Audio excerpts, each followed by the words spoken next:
Welcome to Smoke&Mirrors with Sarah Stark, the podcast that takes you behind the curtain of the dark art of public relations.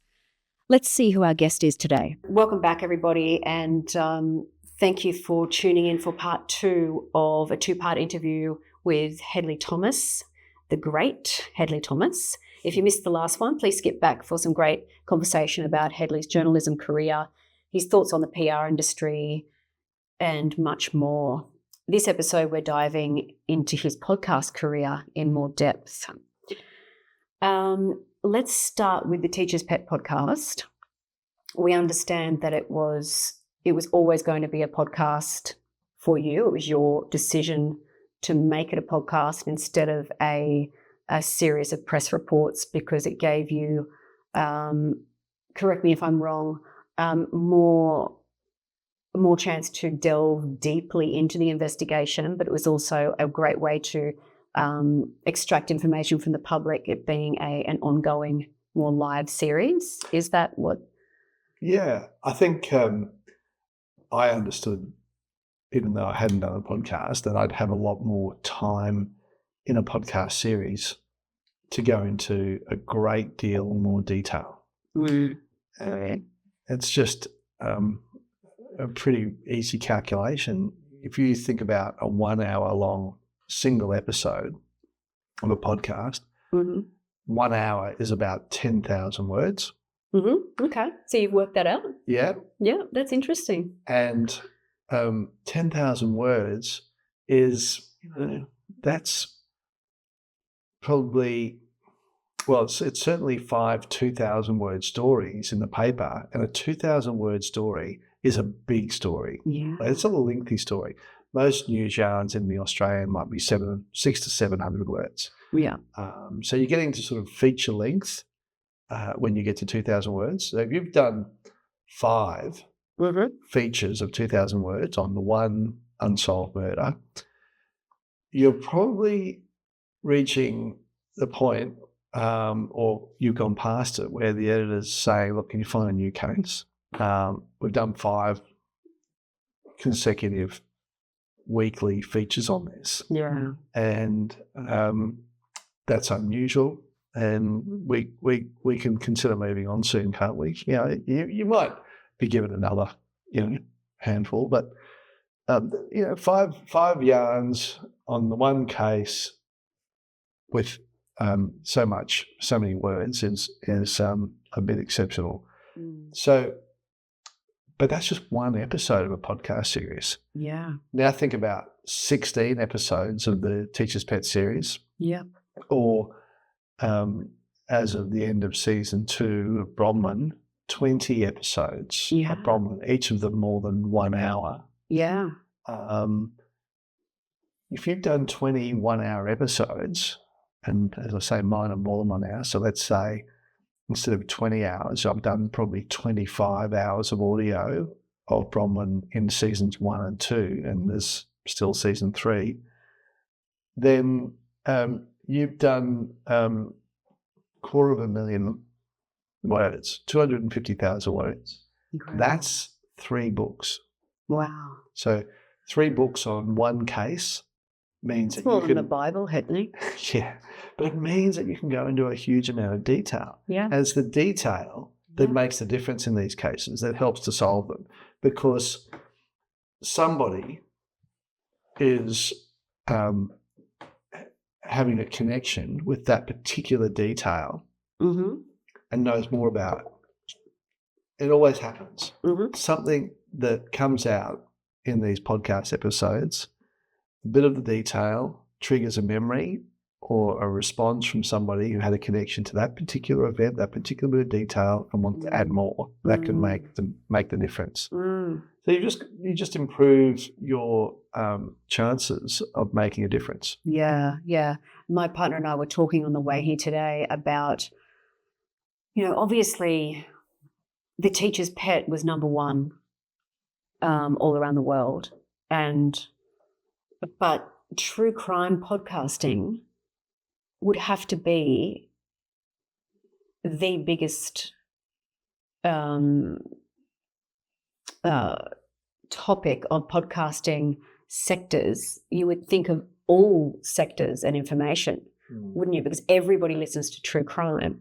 So I think, and I listen to a lot of different true crime, the difference in yours is that detail, is that people are obviously responded from the very beginning to the level of detail that, 18 episodes, people were just hanging out for that next episode with going really, really in depth. And that really is the difference between The Teacher's Pet, and there has been true crime podcasts, after that, I think, that go into that great detail, but a lot of them are just 2 or 3 episodes or 1 episode. So people are obviously really hungry for that really detailed information. Yeah, I agree. And that's the feedback I've had from most listeners, obviously. And your voice, of course.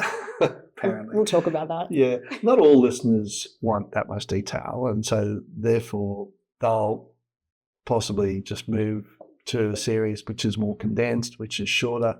But my objective is to try to solve these cases. I'm not doing it for, the sheer listening satisfaction or enjoyment of the listener. I want to make a compelling story. Always I want to do that. But the bigger objective is to make an unsolved case a solved case, to put a guilty person or allegedly dangerous individual either in a courtroom to face his or her accusers or under renewed investigation by police who had previously given up. And if that's the objective, you can't do that once over lightly. They have to be done with a lot of very fastidious, sometimes forensic detail. And also because they are circumstantial cases. Yeah, and I say to people, the few people who said, "Oh, mate, it's just too much detail," I said, "Well, no one's forcing you to listen. Like, this is the way I do it, but there's lots of other ones you can listen to. And that's okay. Just exercise your own free choice." As for my voice, I think what I've become is a cure for insomniacs the world over. Because I get a lot of feedback, particularly from women who say, "I go to sleep with you every night." And I say, "Look, I don't think so. I'm fairly confident that I slept in my own bed." And they said, no, you don't understand. My earbuds, soothing. They have you, bringing your voice into my ears, and I fall asleep really quickly, and then I have to catch up the next morning. Yeah, very true. I said, well, I'm glad I'm serving some purpose. Well, you're often in between my partner and I in bed each night. So we really enjoy that. Okay. I'm not really sure it is something about your voice, and it is, I don't know what it is. It's the tone and the accent and the authenticity, I think, of it as well. I think you can tell that when you are talking, you're not talking for the cameras, you're not talking for the podcast, you're genuinely in that conversation with the human being, and you're inquisitive. So, it's something about it. Well, I can tell you one thing. I haven't shared this with many people. Yeah. Because, you'll understand why when I tell you. I was having a terrible time a couple of weeks ago trying to get to sleep. No. Yeah, Ruth was at work till really late, and I tried my usual go-to audio to try to sleep. So that has been in the past Philip Adams from Radio National, the ABC's Radio National. Okay. His voice is really soothing, and I would be in La La Land really quickly. But Philip Adams has retired, and so I don't have that anymore unless I go and listen to his old shows, but I've already listened to those. So tried a couple of other things in America and, one from the UK, and none of it was working. But I thought, I've got an episode of Bronwyn that I was going to edit tomorrow, the next day, that I hadn't heard, but one that I'd got back from my audio producer, Slade Gibson, in its draft version, the first draft of this newly released ep that hadn't been released to that point. I thought, I'll just load that up and just test this idea that I can put anyone to sleep. And so I started playing it, I was out in a minute. Yeah, I was out cold, and yeah. So, well, now you understand. Yeah, I can even put myself to sleep. Yeah, see, that doesn't. There is a situation. You're hypnotizing yourself to sleep. I love it. I love it. There is a situation where I can't put your or other podcasts on that.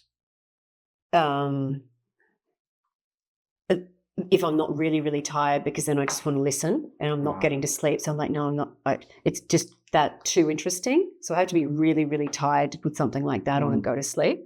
Otherwise, I just go to my meditation. But, some podcasts you just don't want to miss the story. So you're not going to sleep. So it's counterintuitive. I met a young woman called Millie Hopton, and she's an artist, and she's studying fine art in Melbourne.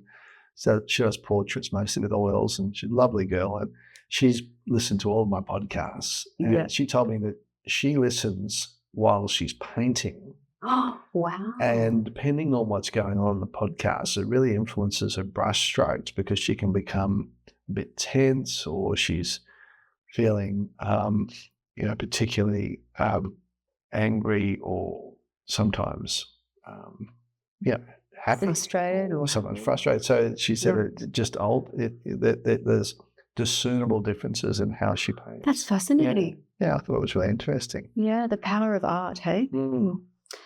So going back to the beginning a little bit, what were your expectations when you first launched The Teacher's Pet? Did its massive global success come as a surprise? Well, my expectations when I launched it were not,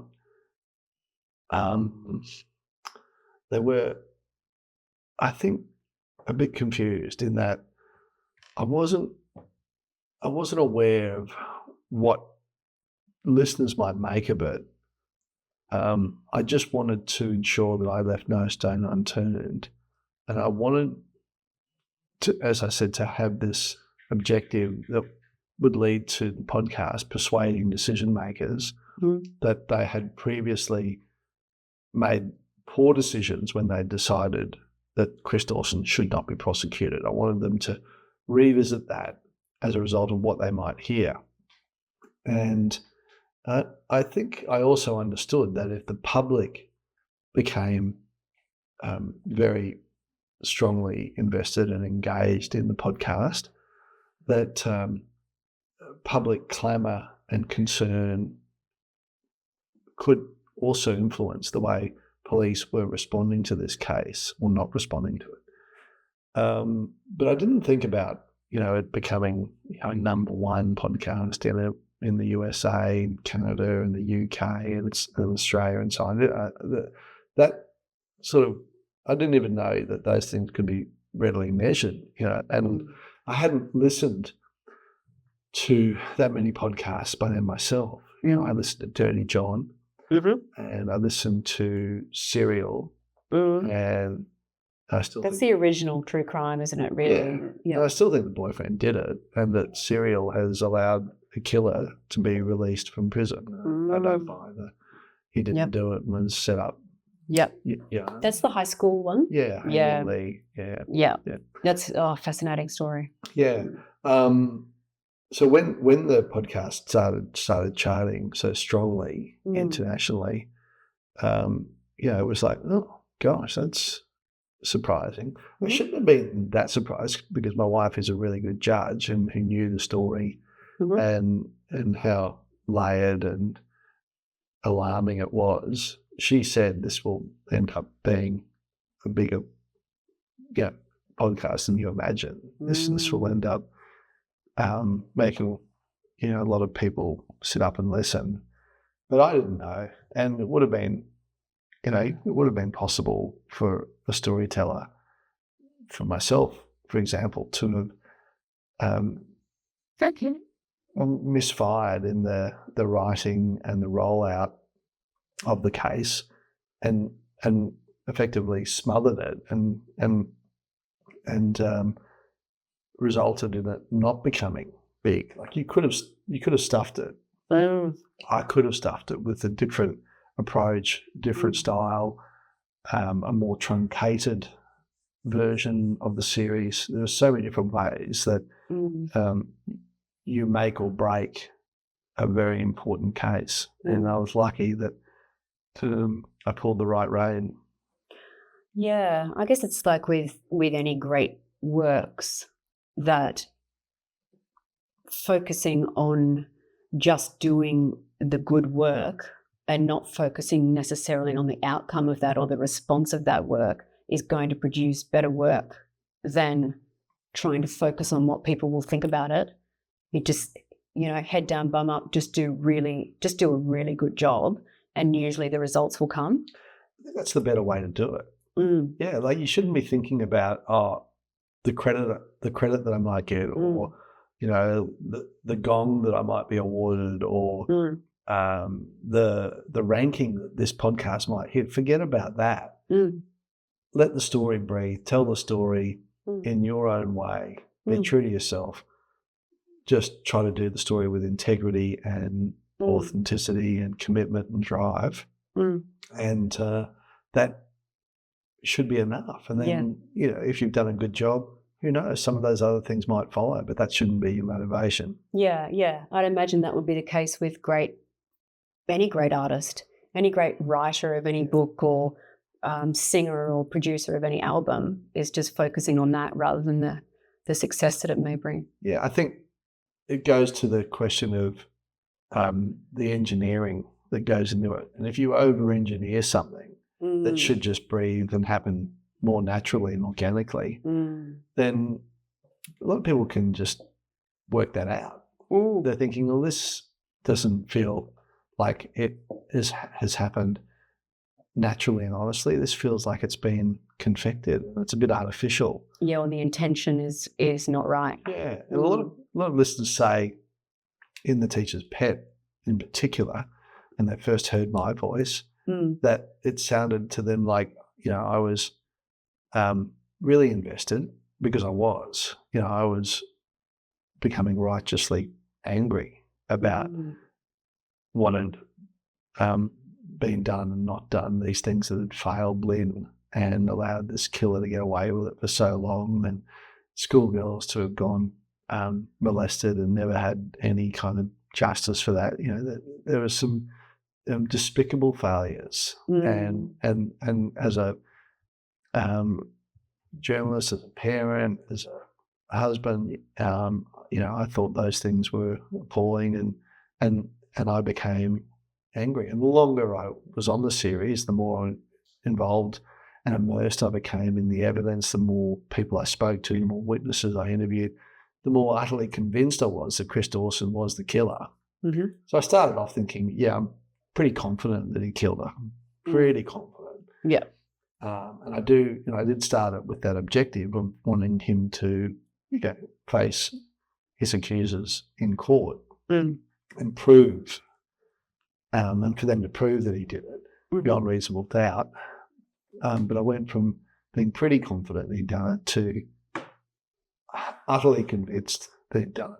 100%. Was there a moment where you came to that, where you switched between pretty confident to utterly convinced? There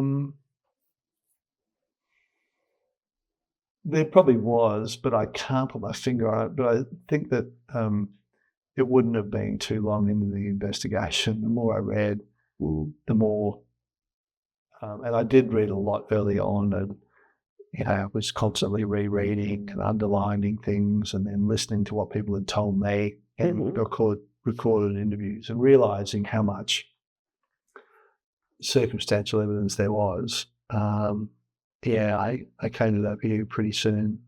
Have you ever met him or spoken to him directly? Yes. When? When I rang him to ask for an interview. Yep. And that was a few weeks before the podcast aired, the first episode aired. He'd known that I was on it and had been working on it for about 6 months before then. Okay. How did he know that? From family members? Yeah, people who I'd talked to had told him. He broke his phone, we believe, in anger when his daughter told him that she'd talked to me. And you have to remember, he already despised me because of the reporting that I'd done back in 2001.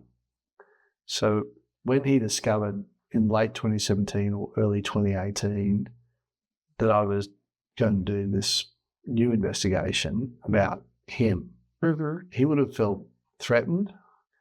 He would have felt absolutely, I think, hateful, because it must have reminded him of the stories that had been published in 2001 that led to him going from being the sports master at a private all-girls school, having the respect of everybody, to suddenly he's taken out of that job, loses that role, and he becomes a caretaker in a unit complex where, he would have to attend to all sorts of things, but not have the stature of looking after these pubescent schoolgirls, taking them to the beach and teaching them swimming, grooming them. Yeah, all of that was over, and he was just this adult man with no connection to young girls, trying to keep a unit complex running. That came about because of those stories in 2001. So the idea that the same journo was coming back in 2018 and had talked to his daughter Chanel made him ropeable. So what was the conversation like with him when you called him? Oh, he was perfectly civil. I was more nervous, I'm sure. Like most sociopaths, he would have been able to control his emotion while talking to me. And he just told me that in the past he hadn't had a fair run with journalists. They hadn't printed what he'd told them accurately, and he just thought that he wouldn't get a fair run again, so he wouldn't be speaking to me. He said he knew of me, knew what I was doing, words to that effect, and I explained, look, if you give me an interview, I'll run it unedited. But I didn't expect that he would talk. You never expect that they will. It's a bonus when they do.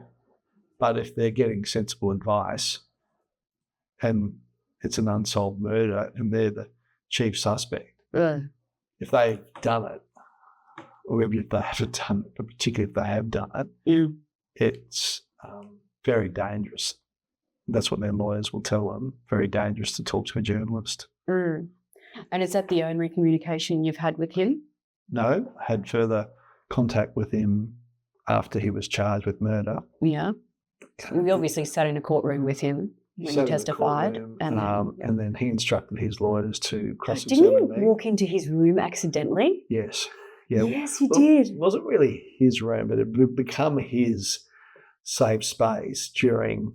It wasn't safe anymore. Yeah, during the murder trial. And because I hadn't been going to the trial, because I wasn't permitted to listen to the evidence before I gave my own evidence. Yeah.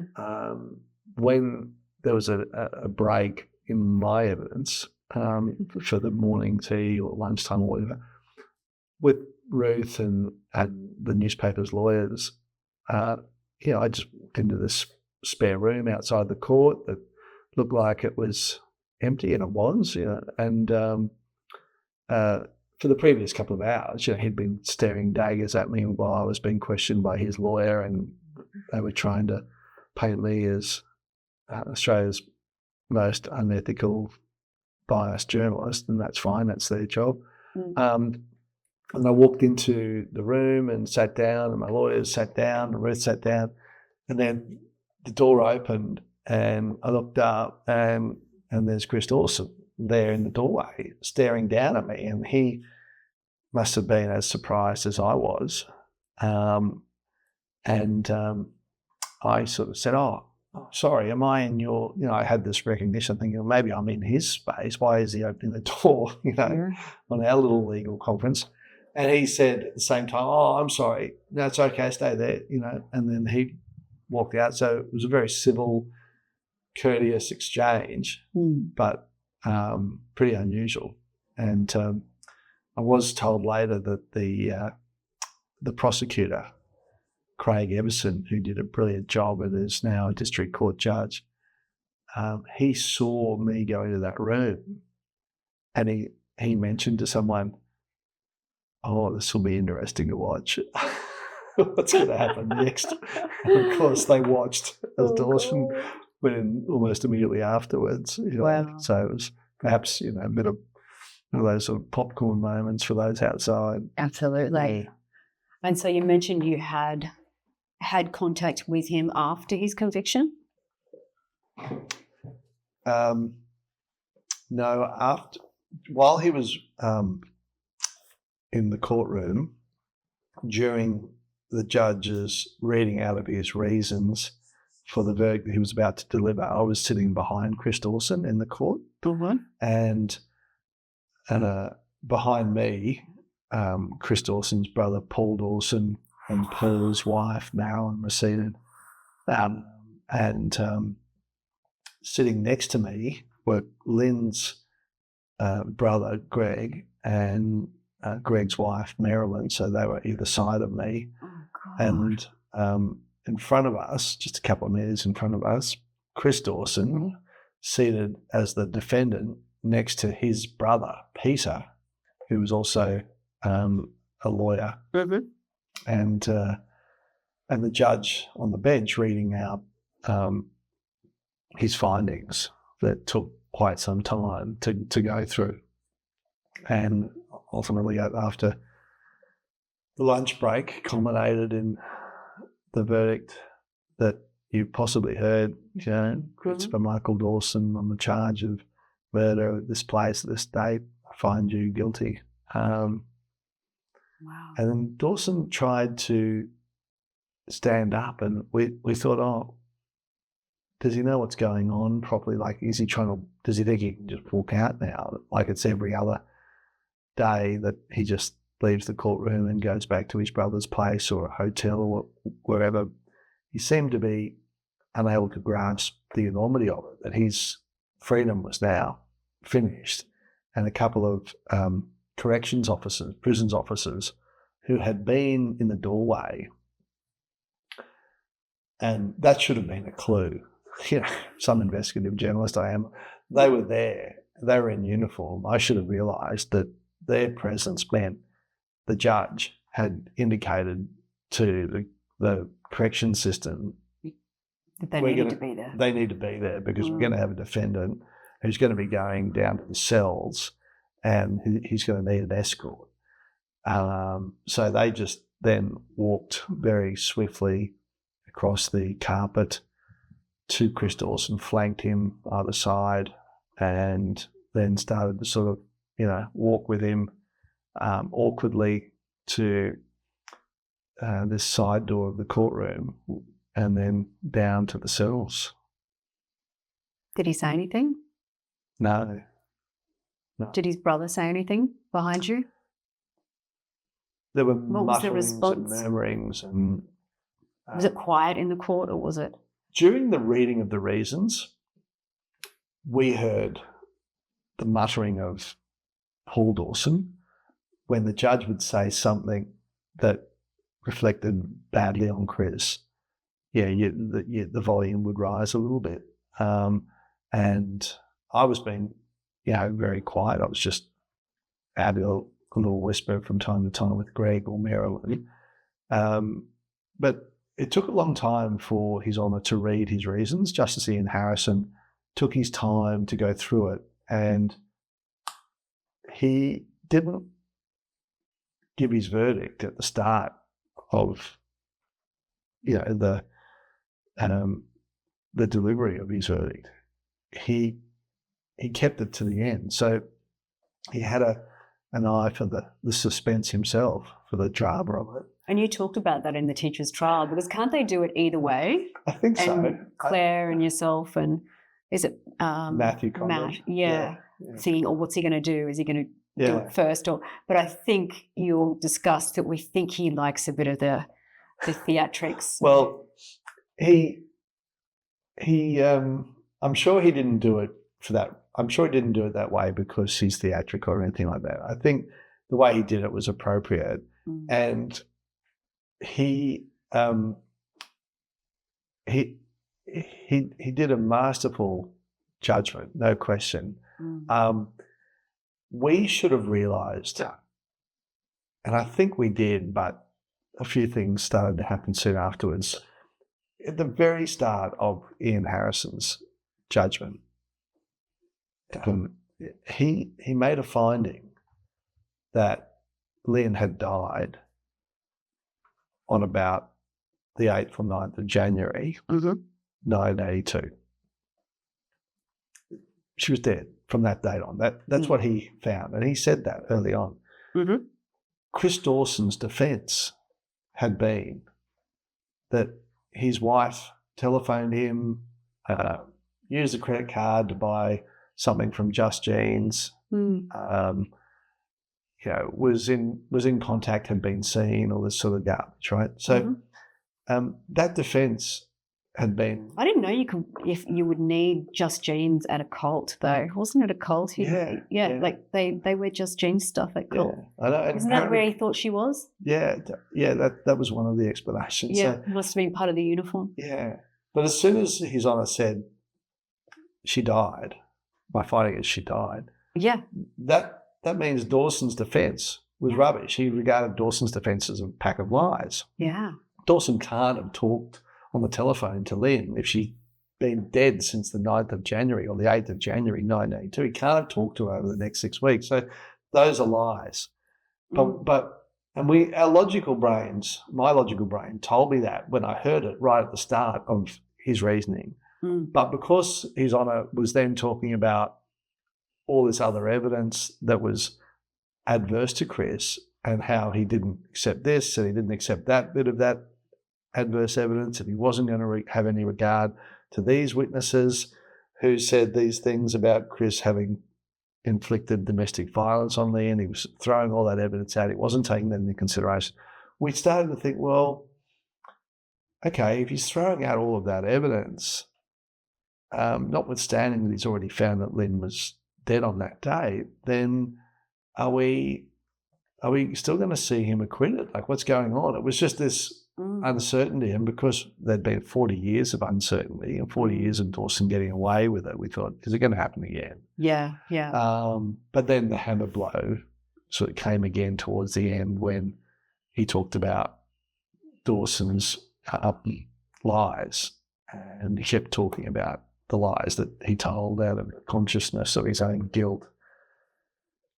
And that's when you thought it was maybe going to swing back. It was over. Yeah, we knew he was done then. And yeah. So you haven't had any contact with him since? No. And, I've been told that he's been a good prisoner. I've seen him, but only on a video screen since, because he was the defendant in a carnal knowledge trial. Oh, yes, okay. And that unfolded a year after he was convicted. Teacher's Accuser? The Teacher's Accuser is the podcast series we did about that. And he was found guilty during that trial too. So I want to go into the Bronwyn podcast, which is currently underway. Now you're just wrapping up season 2, I understand, about to start season 3. But before we do that, you are very careful in your investigations to remain independent and not portray any bias at any point, journalistic nature. Defence lawyers would probably disagree with you about that. Yeah, obviously. You're clearly in very close contact with the families and friends of victims during your investigations. Bringing up past trauma, uncovering new evidence, etc. You have a very gentle way of communicating and developing trust of these people. What's your secret? Well, I think just try to be kind to people. And, Ruth, my wife, has no doubt influenced this approach. I mean, her view, one of her I guess, ways of conducting herself really really show that you get more with honey than vinegar, and sometimes I'm impatient, and as I become a bit more firm, but I can be a Rottweiler. I can conduct a very rigorous and firm and Can you do a podcast on that? I'd love to hear that. Yeah, I mean, I've done some very tough cross-examinations of witnesses and interviewees where, I didn't leave any stone unturned, and it necessitated that kind of grilling. But for the most part, I think that an interview that's well structured but patient and not shouty is going to be more effective. And I think that with the demands of podcasts and deadlines and stresses that arise, there are going to be times when the energy levels get to a point where you're less thoughtful than you wish you were, but that's sometimes needed too. I can't pretend when I do these investigations that I'm on the fence. I mean, I try not to show that I've got a view about the possible or probable guilt of somebody. I try not to show that. But sometimes as the story and the investigation unfolds and evolves, you can't avoid it. And there's a little glimpse that listeners get, a little tell, that, I've become a bit more impatient with the lying of somebody. I think that's part of the appeal, though. But these are they're very lengthy journeys for people. Listeners to Bronwyn, for example, 20 episodes so far. Season 3 could be another 8 to 10 episodes. It's a huge amount of time. A lot of listeners are, listening to everything, and sometimes twice. And so they're picking up on stuff and sharing it and talking about it. I'm told that there's some pretty lively discussions on threads like Reddit, which Maddie tells me, can be, pretty wild. She said, don't go there. It's a hate train. I don't know if that's the case. Yeah, I've heard her say that. Yeah. So going to the Bronwyn podcast, same question as with Chris. Have you spoken to or reached out to John Winfield? Yes. I've reached out to him, written to him, tried to talk to him via people he knows, and he understands from communications we've had, the emails we've had, went to his house, that he would be welcome every day to an interview, and he hasn't taken it up. I hope that he'll reconsider that. I'm fairly confident that he won't. So you went to his house. Did you see him at his house? No, he wasn't there. We left a letter in his letterbox underneath his front door, so that there was no doubt. And he replied, with an email, and said that he wouldn't be talking, and that there was a history, as he said, of mental illness in his estranged wife's family on both sides. So his argument was, and it has been for some time, my wife was mentally unstable. I'm not to blame. Just look at the history of her family. So, unfortunately, police early on paid too much attention, in my view, to that claim, that red herring, and as a result, failed to do their jobs properly. And that's the other thing you see in these investigations, Sarah, just the very poor detective work that's done, and detective work that's never done, that should have been done. And if it had been done, you would have had people made accountable much sooner. Yeah. And you just can't sometimes fathom how bad it is. Don't get me wrong, we've seen some great detective work in these cases as well, sometimes years later, years after the original detective work, but it's when the trail's gone cold. It's when these cases are cold, and it's so much harder for detectives revisiting them to do justice. The original detective work was appalling. It could be a case study for stupidity, and it's let down so many people. And bear in mind, this is only apparent from the cases I've picked up. What about all the other cases that I haven't picked up? So if I had a loved one go missing, someone who I felt really strongly about, someone connected with my family, and I had an insight into the police work, I would make it my business to make sure, based on the experiences I've had, that certain things were being done.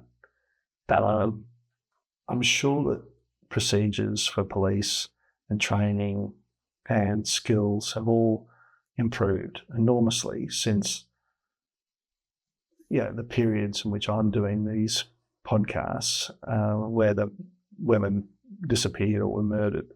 So we're talking, a few decades ago compared with now. I'm sure things are a whole lot better now, but I still wouldn't just accept that at face value. I'd be all over it. And I think that these podcasts serve a great purpose for other families unrelated to the actual case that I'm working on, because it helps to educate people about what can fall through the cracks and what they should actually try to ensure doesn't.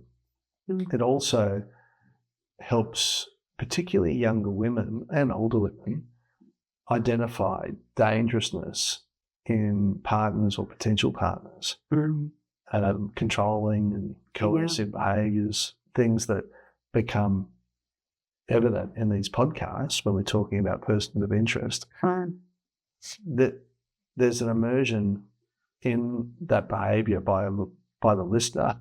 And if you're in a relationship where you're starting a new relationship, for example, and you're starting to see some similarities in the conduct, well, it's time to back off and get out of it. Yeah. And women have told me and thanked me, many, many women over the years, for helping open their eyes to that kind of behaviour. Wow. What an incredible service to the community that is. Just incredible. Yeah, it's a really fortunate byproduct of this sort of journalism. Yeah, sure is.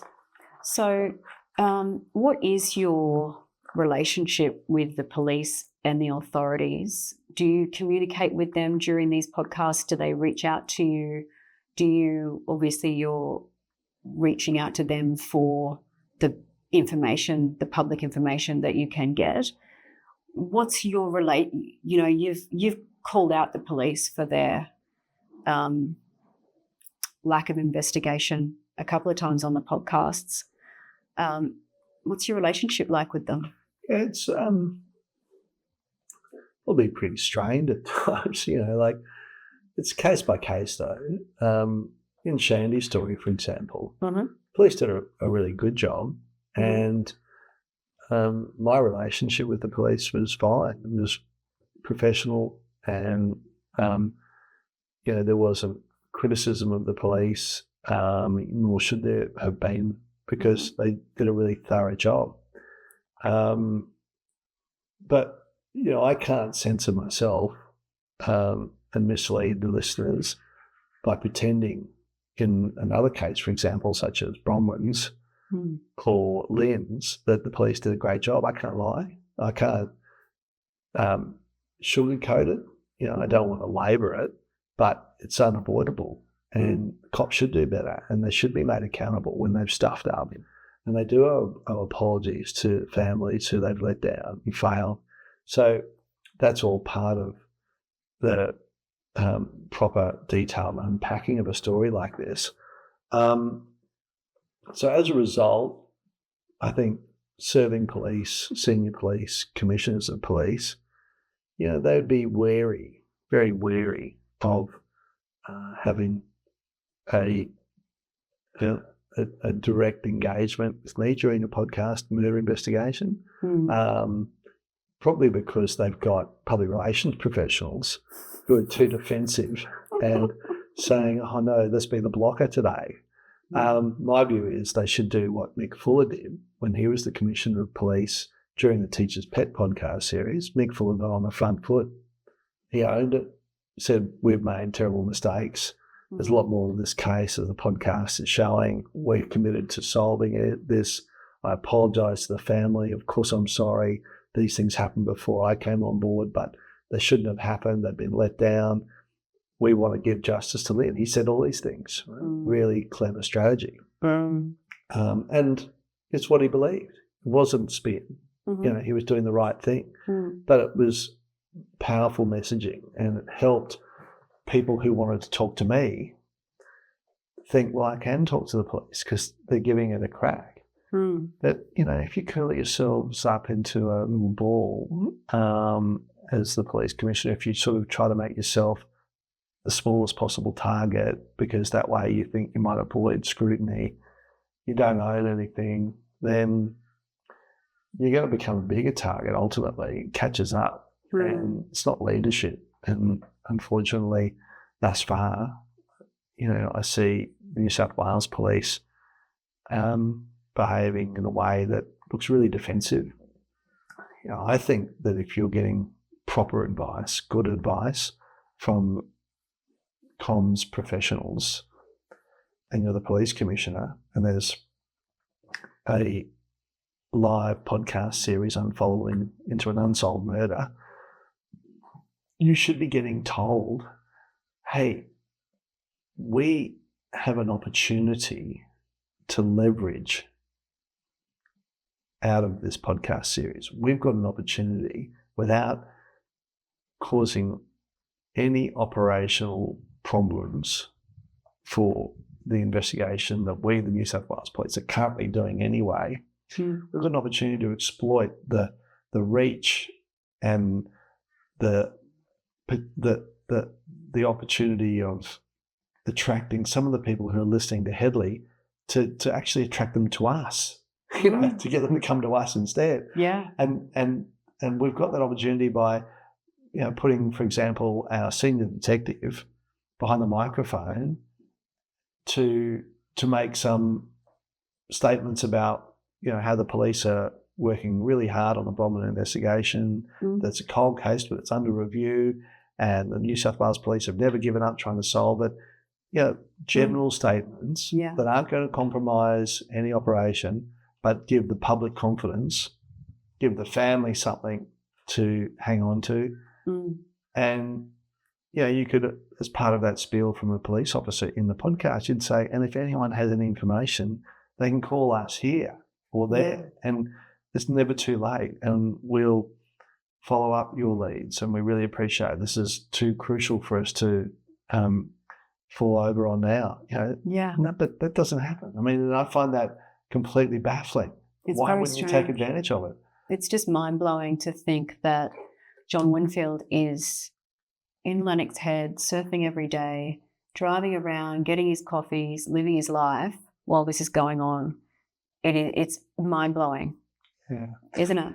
And, the police are probably or possibly doing stuff behind the scenes that they don't need to ever talk to me about, and I don't ask them about, because I wouldn't expect them to tell me about it. Like if they're doing covert stuff, for example. Yeah.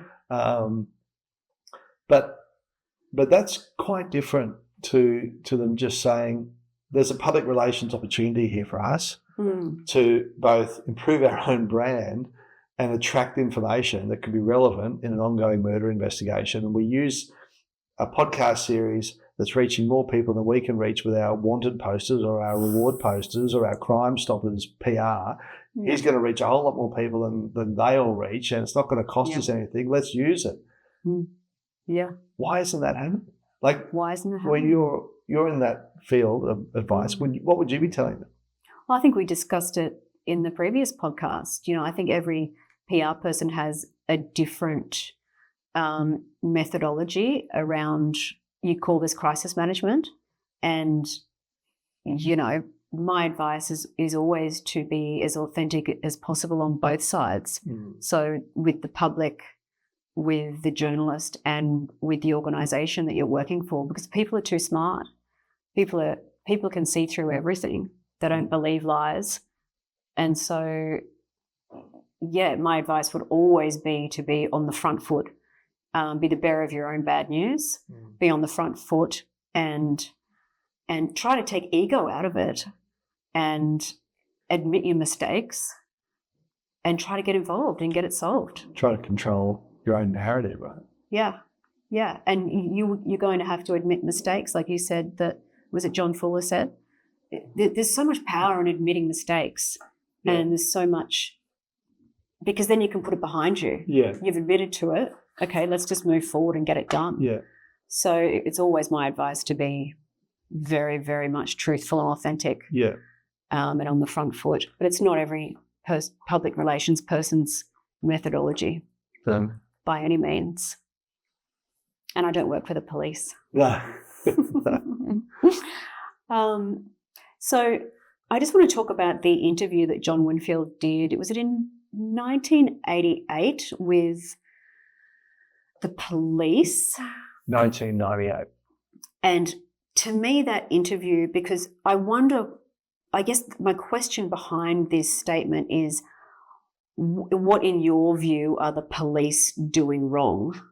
Is it laziness? Is it they've got too much on their plate?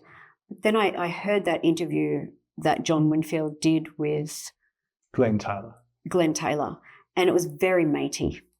It was very matey. It was. Sorry, I know what you're talking about. So yeah, you're right. His second interview, where they kept referring to his interview with Graham, the officer. I don't remember. Yeah. So you're saying in the 1998 interview with Glenn Taylor, John Winfield kept referring to his 1993 contact with Graham Diskin, where he kept saying Graham this and Graham that, and people formed the impression that Graham Diskin and John Winfield were matey with each other. Is that what you're talking about? Yeah. So you're not saying that Glenn Taylor was very matey with John. It was more that. Or did you think I think the whole thing seemed a bit matey. Seemed a little bit. Yeah, I'll believe this guy. Oh, sorry, I don't remember, mate. It just seemed as though. You think the interview should have been tougher? Yeah. And he got away with, I just don't remember. I don't know, mate. It seemed as though they were out having a beer, going over a murder investigation statement, not an investigation. And I think that can happen. It's almost kind of jobs for the boys and, right, mate, yeah, I understand, girls do that. Yeah, women, she wanted a break. Yeah, it just seemed a bit matey to me. Yeah, and, I've got to know Glenn Taylor through this podcast series, and he was here doing some interviews with me the other day. And sorry, Glenn. He was. I don't mean to. No, it's okay. He will acknowledge, and I admire him enormously for this. That wasn't his strongest interview, and that John Winfield is obviously a very charismatic man. I guess that's what I'm trying to say. He was charismatic with both of those interviews.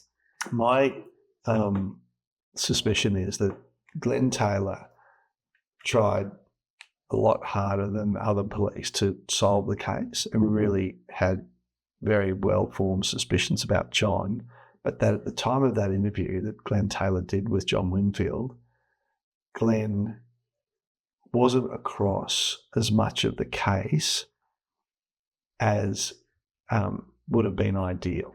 Mm-hmm. He was interviewing John Winfield for the first time, and John Winfield was the first interview that Glenn Taylor did as part of Glenn Taylor's 1998 onwards investigation. And what that means is that Glenn didn't have the benefit of having previously interviewed Bronwyn's friends, neighbours, family members, work colleagues, just for starters. No. And if he had interviewed those people first, he would have heard a whole lot of information about John's allegedly threatening behaviour, his comments about his determination to grip onto this house that he'd built and not lose it in a pending property settlement that follows divorce. He would have formed a view of Bronwyn as being a very doting, highly dedicated, committed mother, not someone who is just going to walk away. And so, I guess it's a tactical question for police and for journalists. If you're doing a big investigation, how do you sequence the interviews? Who do you interview first? My practice, which is not necessarily going to be ideal for the police because, they've got different legal constraints. But my practice is to try to understand the story as fully as I can by talking to as many people as I can, except for the person of interest, who I want to do as late as possible, because by the time I get to that person of interest, I know so much, and so my questions will be better formed, and I'm more chance of catching out a lie or an inconsistency or something. If you go straight to the person of interest before you've informed yourself from all of the other people in this great saga about what's gone on, the history, the behaviours, all of those circumstances, if you're told a lie, you're not going to know it's a lie because you haven't actually received any information previously that you remember that would contradict the lie. So unfortunately, I think Glenn, starting off with the John Winfield interview, put the police and Glenn at a disadvantage. And he wasn't able to pick up a lot of things that John talked about. Yeah. Glenn's response to that is, that's true. But if we'd done all those other interviews first and then John, inevitably John would have probably found out that we'd done all those other interviews. He might not have even agreed to do an interview. People don't have to sit down with the police ever. They can say, no, I'm not prepared to come in and give a voluntary interview. Talk to my solicitor, And so Glenn wanted to get something on the record. Early on. You can see why that was his tactic at the time. Yeah, most definitely. We're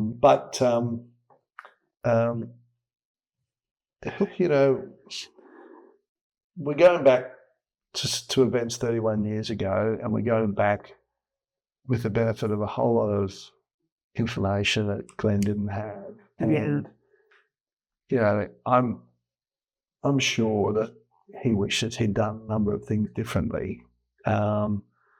And I think while he might sound to you like he's being matey with John, I suspect he's just being civil. I think there's certainly concern that John appeared to be matey with the original investigating detective. Very much so. But that could also be John wanting to convey that. Yes, that's what I was thinking. Wanting to exaggerate a relationship, name dropping.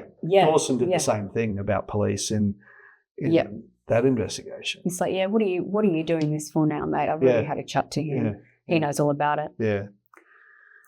So what is it like when you're doing these podcasts and obviously a lot of people are coming forward with new evidence?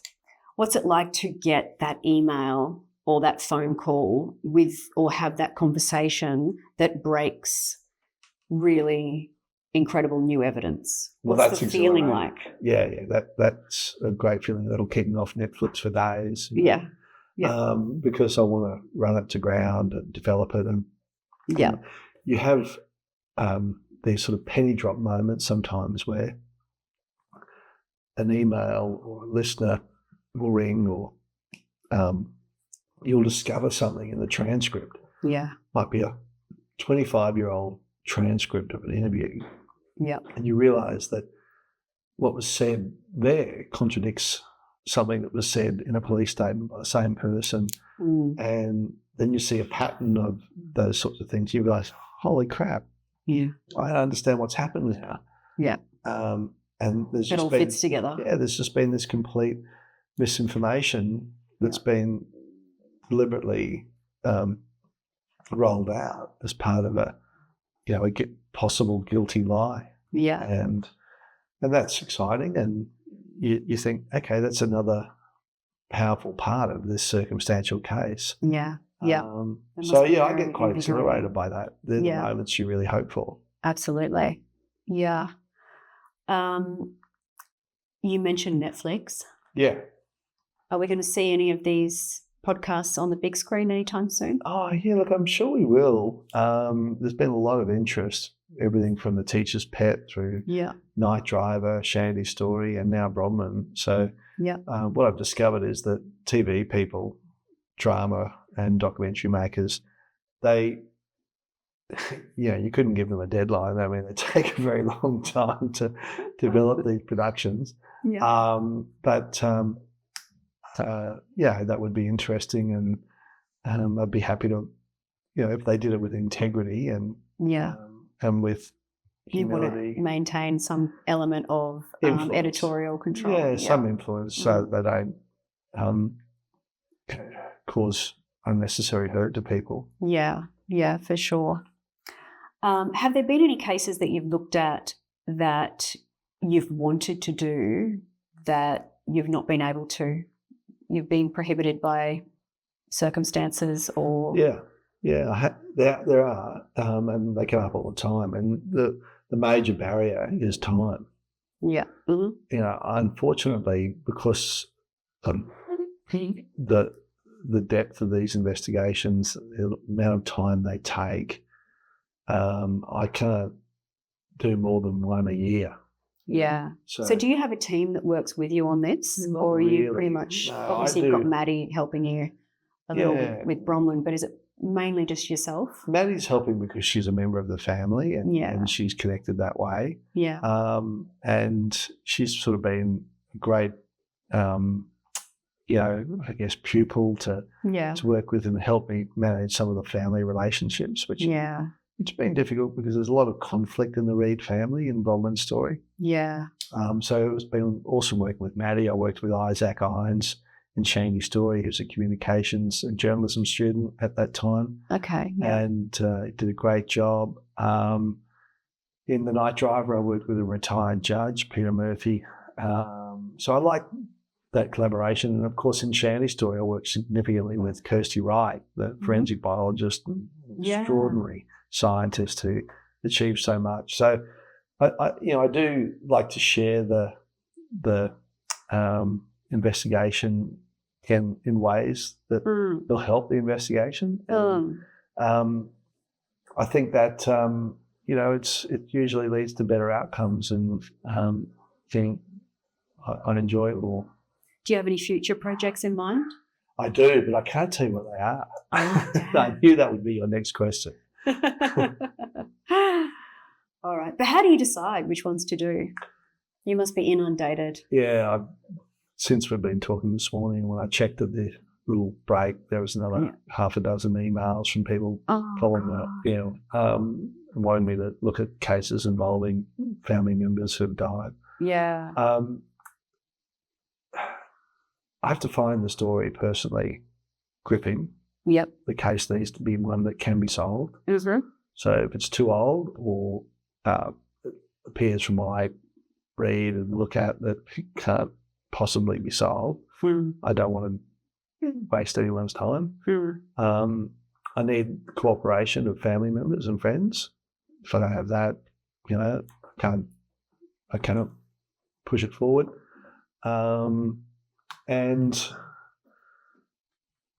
I need to know that there's enough material to give me leads to go on.